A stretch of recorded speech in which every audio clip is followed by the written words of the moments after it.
Ladies and gentlemen, thank you for giving me the opportunity to speak here on behalf of the Sahrawi people. My name is Faradi, and I'm a PhD student at New York University. I'm also a Sahrawi who was born in the refugee camps of Algeria. And like many of us today, I'm here to call your attention on the forever unresolved conflicts of Western Sahara. But first, allow me to go back a little bit in history. In the mid of the 20th century, the Spanish scholar Julio Caro Baroja defined the nomadic character of the Sahrawi people with the following poetic sense. Los saharauis son hijos de las nubes, pues van donde estos vayan. And not without reason, the leading Spanish anthropologists pointed out this relevant mark of the Sahrawi identity, since nomadism is and has always been the center of the spirit and the life of my people. Although the constant displacement was the central element of the Sahrawis, it is not contradictory to say that many had and still have a strong sense of belonging, of being rooted in a territory that was and still is their own. It is well known that during the second colonial expansion of Europe on the African continent, Spain was granted, among other territories, the Western Sahara region. And of course, if there is something we can all agree on, is that if the Spanish colonization was purely managed, its decolonization was even worse. This year marks the 42nd anniversary of the signing of the Madrid Pact, by which Spain transferred the administration of Western Sahara to the governments of Morocco and Mauritania. After the signing of this treaty, the famous Green March, and Mauritania's withdrawal from the conflict, the war between the Polisario Front and the Moroccan forces began, lasting until 1991. In this context, the Moroccan military corps carried out violent measures of looting and bombing that forced many Sahrawi civilians into exile.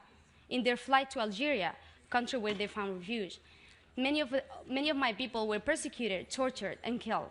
Those who could escape traveled part of the desert without food or water, and settled in the refugee camps in Algeria, in the Algerian region of Tindouf, where they have been ever since, waiting for a peaceful resolution for their tragic fate.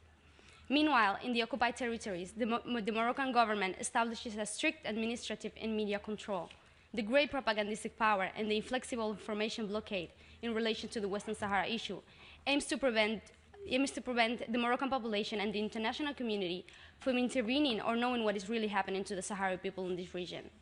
At the same time, the Alawi Sultanate created, since its establishment in the territory, a consensus in its national ideology based on the idea that Western Sahara is a fundamental part of Morocco. This discourse, endlessly repeated in the most influential media in the country, is used by the state as an excuse to justify the violent measures of oppression and coercion on those individuals who have different points of view. Therefore, when the occupied territories' police brutality against the Sahrawi people is protected and legitimated by law, a peaceful protest in favor of the Sahrawi self-determination is enough to end up with the demonstrators in prison. With all of this, what I want is to appeal on the referendum of self-determination that was promised to the Sahrawi people 26 years ago, and ask you to take this seriously. It is time for this committee and the UN as an organism for peace and dialogue to demonstrate its credence and its actual function. It is time to call upon the Moroccan government to end its illegal occupation of the Western Sahara.